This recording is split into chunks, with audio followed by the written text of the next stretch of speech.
Since 1983, FAME has helped business and education work for Maine. Contact the Authority, the Finance Authority of Maine. Welcome, I'm Alan Hinsey, and this is our Afterthoughts segment where we keep our guests around from our broadcast program for some additional discussion and candid, continued in-depth talk about the subjects we've been covering today. Today we have it is our Women to Watch show where we have the honorees from the Mainebiz 2010 Women to Watch on the program today. Today with us we have Susan MacKay, President of Zeomatrix, Nan Heald, Executive Director of Pine Tree Legal Assistance, Susan Corbett, CEO Axiom Technologies, Lisa Dickson, Regional Manager and Principal Scientist of Kleinfelder's SEA Consultants, and Mary Howes, President of Howie's Welding and Fabrication and the Managing Principal for Otis Mill Ventures. Thank you. I'm glad you're all here. Welcome, and thanks for sticking around. This is our Afterthought segment, so we kind of can relax a little bit, hopefully. Don't worry about it. No, it's just on the World Wide Web, so don't worry about it. But I really appreciate you sticking around so we can have a little more time to talk. And I just want to throw out some questions and generally kind of get out of the way and let you, as kind of the folks that really represent the women leaders in business and organizations in our state, to kind of talk about some of those things. The first thing I wanted to talk about, though, it really was a theme that kind of came out in a lot of the profiles I read about you, was the transitions that each of you went through in getting to kind of where you are with your business and your leadership styles. And I just kind of wanted to throw that out there and talk about the transition. We had transitions from kind of urban to rural, transitions from science to entrepreneur. I mean, you're still the science, but into entrepreneur, private practice to, a nonprofit practice, all those kinds of things. So I throw that out, paleontologist to climate change engineer. So, what do those things mean to you? How did those inform how you do your business, what your leadership style is?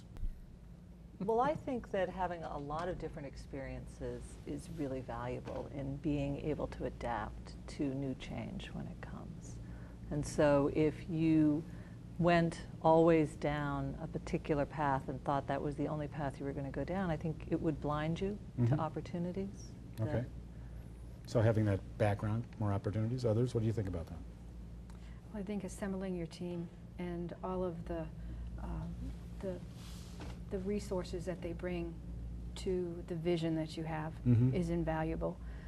That's a big component of how we've made Axiom work. We have a very strong team of people. It's a joint effort to do what we do. Great. Okay. And I think even though we might all seem that we have somewhat disparate backgrounds, I think there are common themes that run through all of them. For example, I was thinking, looking back at my own, a paleontologist now, managing an engineering and architectural firm. I think that one thing I've always been interested in is sort of complex projects to work on and problems, and I think it's probably a common theme for all of us is the complexity that really adds the dynamic and makes it an interesting thing to get involved with. Okay, this is Women to Watch, so I want to ask the question, is it so, this is a tough subject, because I'm the only man up here for a change. That's an interesting change, and we do have a lot of men business leaders in the state, but we also have a growing number of women business leaders. Is it really different for women to be business leaders, and is it different in Maine than it is in other states? A number of you do work in other states or have come from other places. What's it like being a female business or organizational leader here? Well, there's advantages, certainly. Okay. You get to be on a program like this. I've been nominated if I've been a man, so. We don't have men to watch, that's right. And I think that's important, especially in a startup company, to get any recognition. But like anyone, whether you're a man or a woman, it's what you do with it. You can get opportunities, and you get opportunities when you're a woman. And I'm sure one thing you find is that sometimes people are more comfortable with people who are like them. And so if there are fewer women in your field, it might be more difficult to make those connections. Right. But as an entrepreneur, you just, like everyone, just to second what other people have said, you kind of learn to take what comes. About financing, all those things I always talk about, capital and access to markets. When you're financing, was there any biases there at all because you're women business leaders? I really don't see that anymore. I've been in business for 27 years, and in the beginning years, there was a definite bias, but I really don't even think about the gender anymore. Good.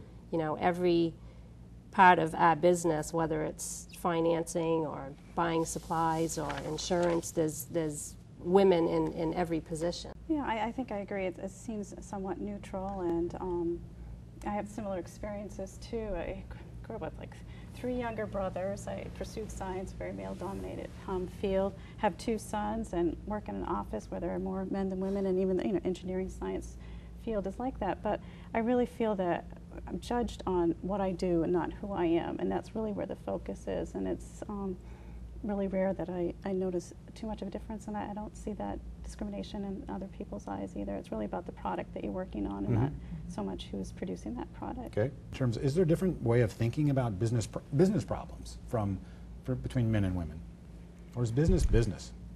I think that we look for solutions, and how do you get everybody around the table to solve a problem.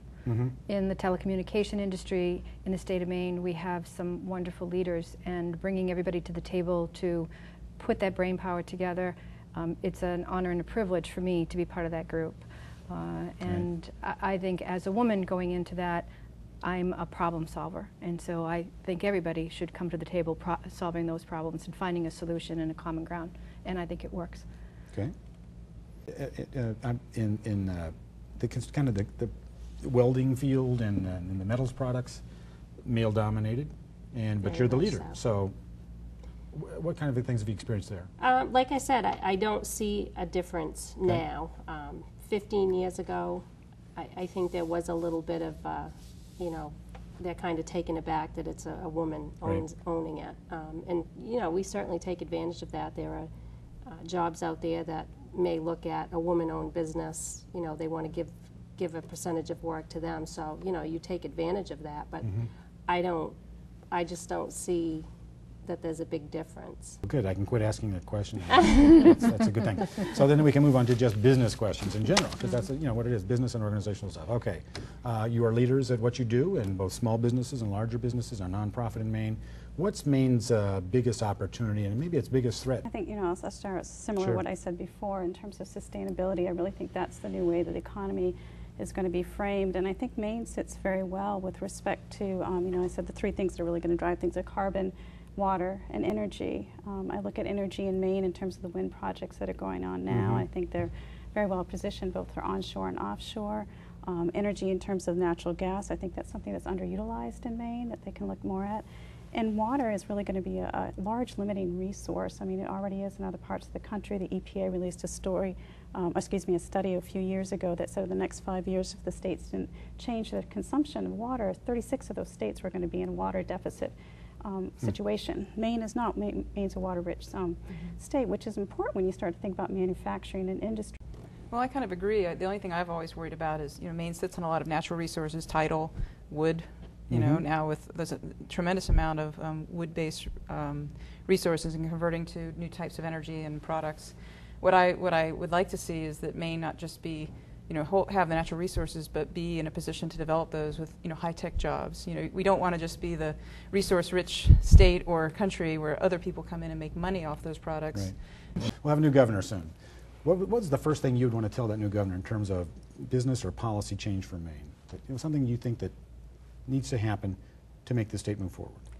I believe that the use of technology and education is what will move this state forward, and we need to do everything we can to get behind that. Okay.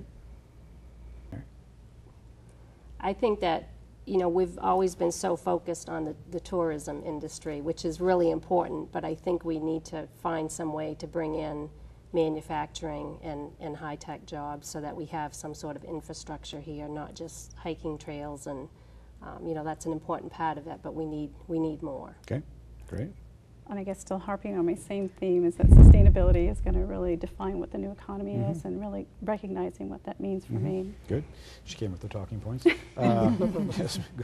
I mean, I would just hope whoever wins that they look at the programs in place, and regardless of political platform, the ones that are working, don't change them, and not just dismantle things, but maybe improve the ones, because we don't really want to start over. Get beyond the politics and find stuff that works. Okay, Nan?